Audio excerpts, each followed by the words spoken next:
තියක් උසට. මේ වැටවලින් ගෙවල් බේරන්න පුළුවන්ද? අපේ ගෙදර අපි නිදහසේ ඉන්න ඕනේ. මේක අයින් කළා තාප්පයක් ගහමු කියලා අපේ මහතර මං කිව්වේ කොයි කාලේ ඉඳන්ද? කොහෙද ඉතින්? නෝනා. දැන් මේ මුල්ලෙන් නැත්තේ. මුල්ලදින් ඉස්සෙල්ලා තමයි ගලවලා දාන්න ඕනේ කියන්නේ. මුල් ඇද්දොත් ඉවරයි. කොයි දෙත් එහෙමනේ? හාමිනේ කියන හින්දා කරනවා මිසක් මම නම් කැමති තාප්පෙට වඩා දඬු වැටට. අවට හොඳ හුලම් පොදක් එහෙම එනවා. හරි හමම් මිනිස්සෙක්ගේ දෙන්නෙක්ගේ මූණවල් දකින්නවා. ගස් කොළන් එහෙම පේනවා. එහෙම දකින්න ඉතින් හරියම මිනිස්සු අහල පහල ඉන්න එපාය. ඕනෙම නෑ. අපෝ ඕනෙම නෑ. තාප්පේ උනත් ගහන්න ඕනේ අඩි 20ක් 30ක් උසට. ඒක නම් හරියට හරි නෝනා. කොහොමත් ඉතින් අඩි 20ක් උස මිනිස්සු නෑනේ. අනේ මන්ද. නානත්ත කායා නානත්ත සංඥා. ඒ කිව්වේ? එක එක මිනිස්සු එක එක විදිහ. ඒ එක එක මිනිස්සුනේ. මේක අපේ විදිය. බාස්වල වැඩේ පටන් ගන්න. අපේ ගෙදර උදේට යුද්ධයක්.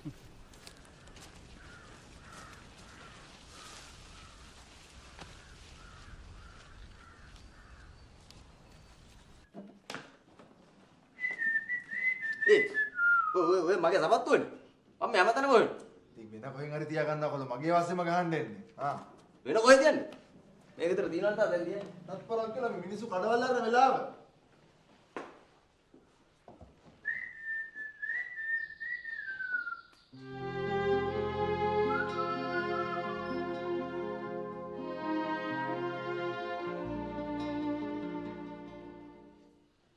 කොහෙද මේ මිනිස්සයා? කොහෙද? මේ කවුද? කෝ තාත්තා? ආනේ টয়ලට් එකේ. එහෙනම් ඉවරයි. අම්මේ මගේ බ්ලවුස් එක අයින් කරන්න. මොන බ්ලවුස්ද බං? ඇයි පොඩ්ඩක් කොහම ඉන්න මං දැන්නේ මේ පැය ගණන් ඕකේ läග්ගාම හරියනවද එළිය වෙන්නේ මොනවද කියලා බලන්න නැතුව. ඇයි අද ගාලද අපෙන් ගීත නේද? මේ මල වගුලක් නෙවෙයි අන්න වැට ගලවනවා. පොඩ්ඩක් ඉන්න මම ඉක්මනට එනවා කියන්නේ ළමයිට තනියම කරන්න බෑ. මේ බාසුන් නෑල ඇවිත් ආහාරේ වැට ගලවනවා. තාප්පයක් ගහන්නද කොහෙද? ඔම්බ යන්න එපා දීරකුසෙක් වගේ. මිනිස්සු බය වෙයි. හොතගෙන ඉන්න.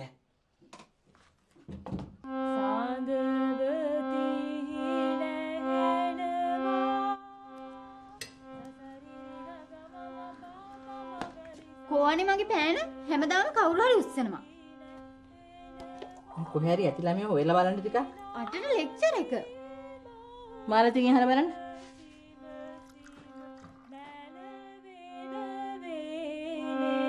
මේ මගේ පෑන ගත්තද?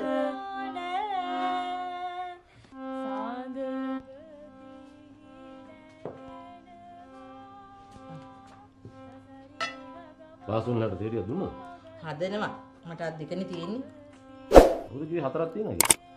ඔව් ඉතින් මේක තෝරගන්න අත් 12ක්වත් තියෙන්න ඕනේ. ෂා. එතකොට නැන්දේ කතර ගන්දේ අඳුර ගන්න බැරි වෙයි. අපොයි පුළුවන් පුතා. කතර ගන්දේ නෝනක් කරයිනේ.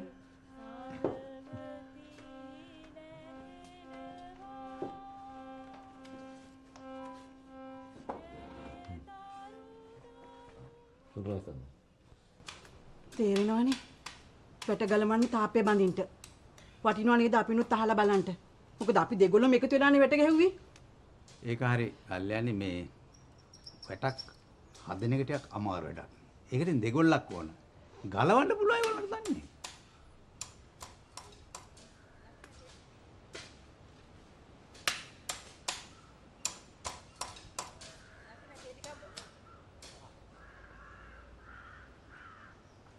ඔය වැට කඩළු තාප් වලින් මිනිස්සු වෙන් කරන්න බෑ.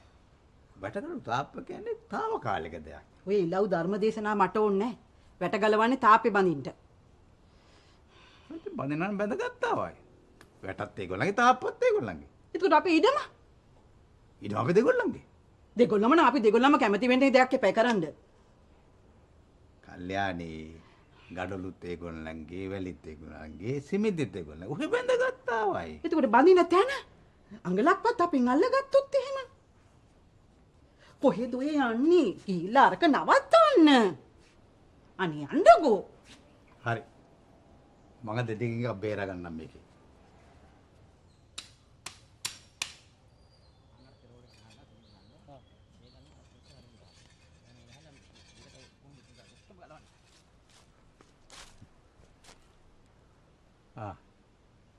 බාසුන්ලා වැඩ වගේ.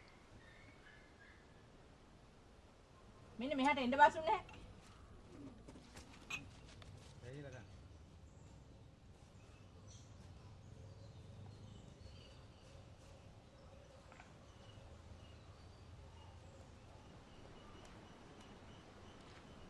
අන්න හරි. ඔයා ගිහින් කිව්වා විතරයි අකුලගෙනම ගෙට ගියා.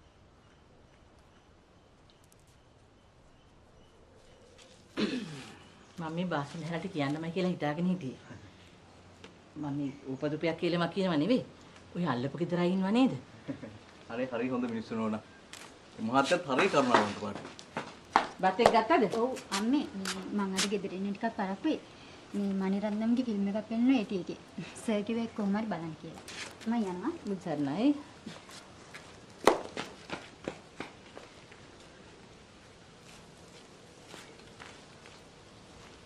බාසුන් නැලට ඉතින් ආපු පළවෙනි දවසේ හින්දා බෝධිසත්වය වගේ පේනවා ඇති. පරිස්සම් වෙන්න ඕනේ. දිය යටින් ගින්දර ගෙනියන්නේ. මම ඔය තාපේ දාන්න හිතුවෙත් ඒකනේ. අපි අපේ ළමයි පරිස්සම් කරගන්න ඉපාය.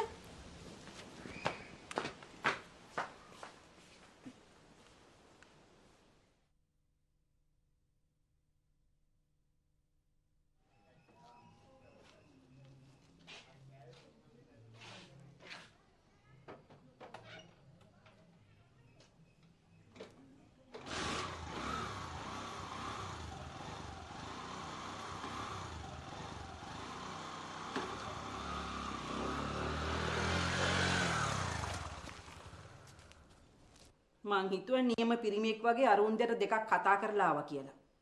සැප දුක අහලා ඇවිල්ලා තියෙන්නේ. අනේ මෙහෙම බිලි ලැජ්ජ නැති වැඩක්. කල්යාණී මට මේ ඔයාට වගේ ප්‍රශ්නයකදී පැනලා පිනුම් ගහලා එක දෙක කරලා කෑ ගහලා පුරුද්දක් නැහැ. මං හැම වෙලාවෙම බලන්නේ සමාදානයි. අම්මේ ඕක මත පිටින් බැලුවම වැටක් වෙනද ප්‍රශ්නයක් වුණාට ගැඹුරින් කල්පනා කරොත් ප්‍රාග්ධනය පිළිබඳ ගැටලුව. ඒක ගෝලීය ධනවාදී අනිවාර්ය ප්‍රතිපද. ට්‍රොට්ස්කි කිව්වා. අනේ උඹ නවත්තගෙන උඹේ රොස්කි උඹ ගාවින්ම. ප්‍රාග්ධනෙ රටේ ප්‍රශ්නයක් ආවත් ප්‍රාග්ධනෙ. ගෙදර ප්‍රශ්නයක් ආවත් ප්‍රාග්ධනෙ. ප්‍රාග්ධනෙ. ඔව්. ඒක තමයි නිශ්චිත යථාර්ථය. අම්මලට ඉතින් මොලේ දෙන්න පුළුවන් ඒනට දැනුම දෙන්න බෑ. දැන් බලන්න බොලිවියා නිකරගුවා මම බොහෝම කරුණාවෙන් කියන්නේ. දැන් අර උන්ද ගෙදරින් එළියට ආපු ගමන්ම ගිහින් කියන්න ඕනේ. හරිද? නැත්තම් මං ගිහින් බනිනවා. මොකද කියන්නේ? අක්කේ මොකෝ? අන්න ඕගොල්ලන්ගේ FM channel එකට නියම නිවුස් එකක් තියෙනවා. සස්ගාල දැම්ම ගියොත් live දුවන්ද සටනක් ඕගොල්ලන්ගේ අසන්නන්ට දෙන්න පුළුවන්. කොහෙද? මොකන්ද? සාලි. දැන් නම් outdoor shoot කරන්න ඇති. හිතුවා මදි මෙතන තාප් පටවන්ට. ඔහෙලට කවුද කිව්වේ මෙතන තාප ගහන්න කියලා? කවුද කිව්වේ? අනික මේ වැට. කවුද මේක ගුල්ලන්න කිව්වේ? මේවා අපිත් හිටවපු වැටවල්. අපේ දාඩිය මාංශයක් තියෙනවා. අපේ ලී දඬුත් තියෙනවා. කවුරුත් කිව්ව පළියට මායින් වැටක් උගුල්ලන්න බෑ තේරුණාද? හරියට තමුන්ගේ දතක් උගුල්ලනවා වගේ. හොඳ හිතින් මේ ගලෝපු වැටවල් ආපහු ඒ විදිහට මේ ලී දඬු ටික හිටවන්න ඕනේ. හැබැයි බාස් කුලිය අපිට ගෙවන්න බෑ. මොකද අපි නෙමෙයිනේ එන්ට කිව්වේ. අපි කිව්වේ නෑ මේ කණු ගලවන්න කියලා. මේක අපේ රස්සාවන්න ඕන. ඔය කොයි කවුරු කතා කරත් අපි ඉතින් එනවා. කවුරු කතා කළත් එනවා. ඇවිල්ලා අනුන්ගේ වැටවල් ගලවනවා. අනුන් නෙමෙයි නෝන. අර ගෙදර නෝන්ලා අපිට එන්න කිව්වේ. අර ගෙදර නෝනා කිව්වා මේ ගෙදර නෝනාගේ වැට ගලවන්නයි කියලා. ඉතින් ගලවනවා. හැබැයි නෝනේ ඒ නෝනා නම් කිව්වේ මේ වැට ඒ නෝනලයි කියලා. ඒකයි අපි ගලවන්න ආවේ. හොඳට බලනවා. මේ වැට තියෙන්නේ ඒ ඉඩමෙද නැත්නම් අපේ ඉඩමෙද? ඒක දන්නේ නැහැ. ඒකට උත්තරයක් නැහැ.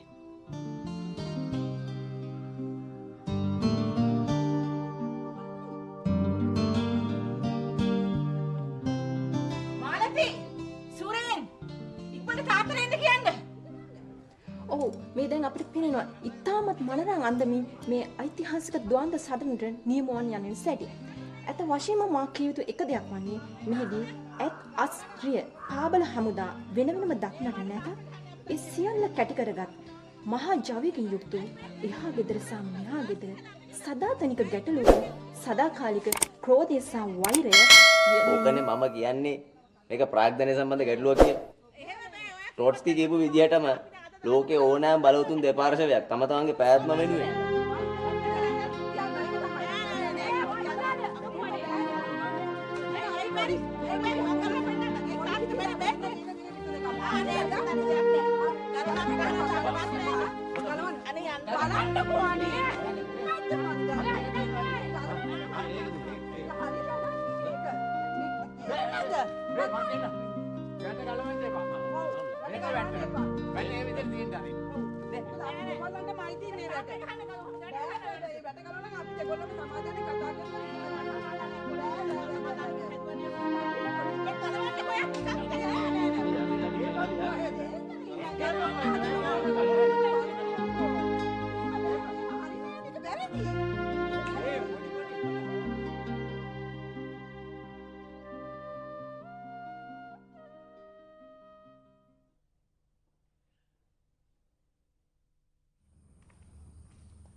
අඩිය පාන්ගෙන්ද ගියා.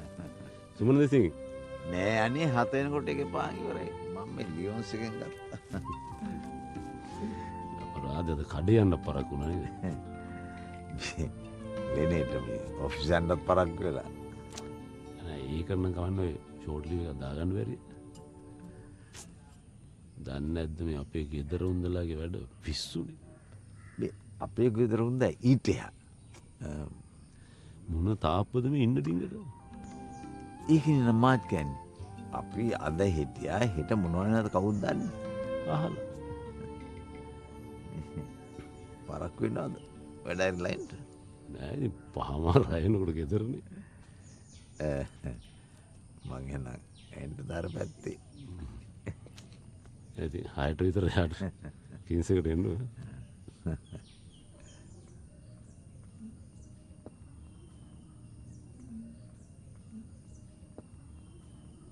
ඒක පස්සේ බලාගමු. දැන් මොනවද බලන්නේ? මොනවද බලන්නේ? අනේ නිකන් යනවා ලේට එකල යන්න. යන්න තමයි. කාගෙන්වත් අවසර ඕනේ නැහැ ඒකට. ඉතින් යනකො.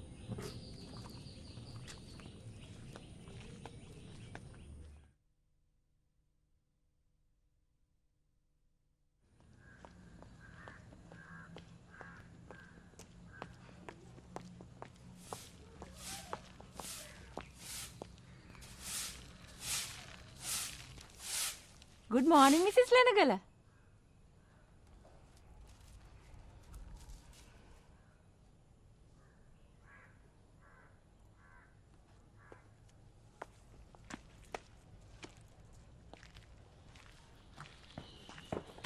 මොකද නිකන් අද දේශීය වායුද්දයක් එනවානේ. යනවා යන කට වහින්න. එනවා මෙතන පඬිතුකම් කියන්න. නෑ. ළමයාට ගහන්න බනින්න යන්න එපා. ඒක ඒ ළමයාගේ මානව අයිතිවාසිකම උල්ලංඝනය කිරීම. මේක ළමා වර්ෂය. නීති බොහෝම තදයි. මිසිස් ලෙනගල දන්නවද? උරුගුවේ පැරගුවේ රටවල් දෙකේම හිරගෙවල් පිරිලලු ළමා අයිතිවාසිකම් කඩ කරපු වැරදිකාරයින්ගේ. මිසිස් කල්දේරා දන්නවා? මිස් කල්දේරා. sorry. මිස් දන්නවා නම් අපේ අයිතිවාසිකම් කඩ කරපු හැටි ඕකුන්ගේ හතර මායිමට ගොඩ වදින්නේ.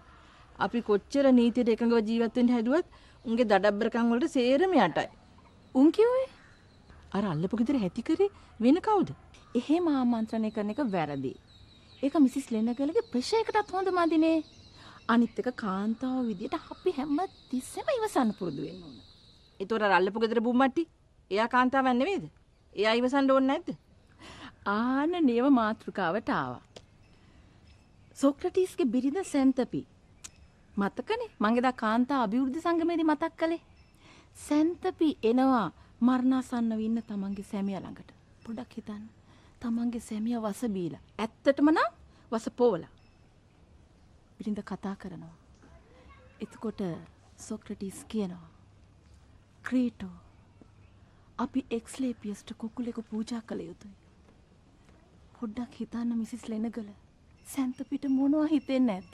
හා? ඔය සෙක්‍රටරිස්ලාගේ වයිෆ්ලා වගේ නෙවෙයිනේ අපි. සොක්‍රටිස්. මොකා හරි. අපි නිකන් ලිපිකරුවන්ගේ ගෑනු. අපි එදා වෙල පිරිමහගෙන ආත්ම ගෞරවය තියාගෙන කාටවත් අතනපා ජීවත් වෙනවා. මිසිස් ලෙනගල මම පස්සේ වෙලාවක එන්න. මනස නිරවුල් වෙලාවක යන්න.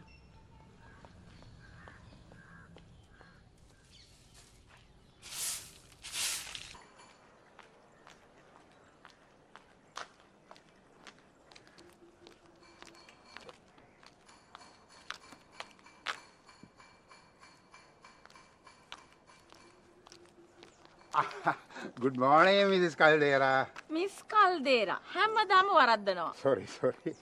අර ඉතින් පෙනුමටනේ. දැන් මේ සමහරලාට මේ පොඩි බටු කොල්ලෝ මට මේ හින්කෙන්ද අයියේ කියලා කතා කරනවා. නෑ. අර පෙනුමටනේ. ඉතින් මම වහාම නිවැරදි කරනවා. නෑ පුතේ, හින්කෙන්ද අයියා නෙවෙයි, හින්කෙන්ද අංකල්. කෝ මිසිස් හින්කෙන්ද? පවලින්. එනවා. අපි දෙන්නම අදුදෙම ගියා මේ පොළට. ඉතින් ව්‍යායාමයටත් කියලා මම පොඩ්ඩක් වේගෙන් ඇවිදගෙන ආවා. එයා එනවා බඩුත් අරන් එනවා. පොළට ගියත් කාන්තාවටම තමා බරපතවන්නේ නේ? නෑ ඉතින් ඒගොල්ලෝ කැමතිනේ මේ Taman මිලට ගත්ත බඩු භාණ්ඩ ලෝකෙටම පේන්න උස්සගෙන ඉන්න. මිස්ටර් හීන්කෙන්ද? මම පෙරේද ගියා පොලිසියට. වැඩේ හරියද? මගේ නම කිව්වනේ. වැඩේ නම් හරි ආගෙන ආවා. අනේ ඉතින් වැඩි හොඳටනේ කියලා මම මිස්ටර් හීන්කෙන්දගේ නම කිව්වා විතරයි. වැඩේ හිර වුණානේ. වෙන්න බෑ. ඒ මොකද? අනේ මන් දන්නේ නෑ. මිස්ටර් හීන්කෙන්දගේ නම කිව්වා විතරයි SSPට හොඳටම කේන්ති ගියා. ඔය යකාද? කොහෙද ඔය හොරගෙඩිය හම්බ වුණේ අරකද මේකද කියලා අනේ මන් දන්නේ නෑ. හරිනේ. හරි. අපේ කුඩප්පච්චිගේ පුතෙකුත් ඉන්නවා ඊසෝල්සෝ වන් හීන්කෙන්ද. මනස රාණියා. මිනිහත් ඔය පොලිසිය තමයි වැඩ කරේ වොලන්ටියර්. ඉතින් ඔය ඔෆිසර්ස්ලාට ඕක හැම වෙලේම පැටලෙනවා. හරි. නෑ. මම මිස්ටර් හීන්කෙන්දගේ හැඩරුව විස්තරම සේරම කිව්වා. මෙහි පදිංචි කියලාත් කිව්වා. SSP කිව්වන හොඳට දන්නවයි කියලා. මිනිහා තමයි. බී ගත්තම ආයේ දෙකක් නෑ විශාල වනයක්. ඔය කව මං ඉන්න කාලෙමයි පොලිසියේ හිටියේ. හරි. ඔව්.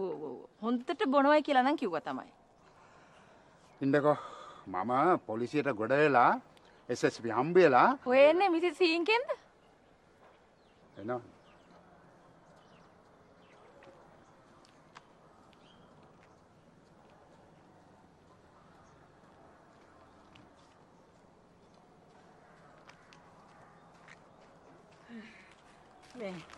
මොනවද මේ මෙයා කියන්නේ? නෑ මේ අපි මේ මිසිස් මේ මිස් දේරා මිස් අපි යන් අපේ ගෙවල් පැත්ත. ගිහින් කතා කරමු. යා. අනේ නෑ පරක් වෙනවා.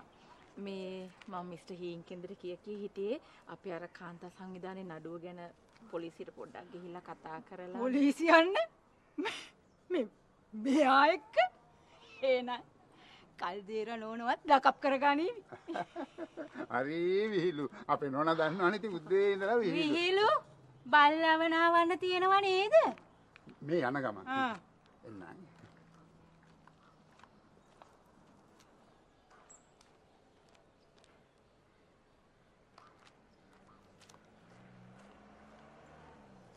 අහුවෙන්න එපා අපේ එක්කෙනාගේ හොර ඔපිනියන් වලට. ඇයි? මිස්ටර් හීන්කෙන්ද හරියට මහන්සි වෙනවනේ. ඔව්. වැඩ නොකළොත් මගෙන් කෑම හම්බ වෙන්නේ. ෂා. ලෙනින්ගේ සමාජවාදී මූලධර්මයක් නේ. මිසිස් හීන්කෙන්ද කිව්වේ. වැඩ නොකරන්නේ කවරෙක්ද? ඔහුට කෑමද නැත. ෂා. ලෙනින්ගේ උද්ෘතයක්. ඔව්. ඔය මේක වයිවාරන්න එනවනේ අපි එක්කෙනා මුණ ගැහෙන්න. ඔය ලෙනිනුත් එන්නේ නැති. මම වෙලාවක එන්නම්කෝ කතා කර ඉන්න. අපෝහක භෞතික වාදය. 4 වෙනි ජාත්‍යන්තරය. සමාජවාදී චින්තනය. ඕවා ගැන අපි ටිකක් කතා කරමු. ඒක හොඳයි. අපේ ගෙදර ටීවී එකත් කැඩිලා. ටෙලිඩ්‍රාමා එකක්වත් බලන්න නැති එකේ ඇවිල්ලා ඔය වගේ විහිළු කතා ටිකක් කතා කර ඉමු. එන්නකෝ. එන්න. මම යන්නම් මිසිස් හීන්කෙන්ද.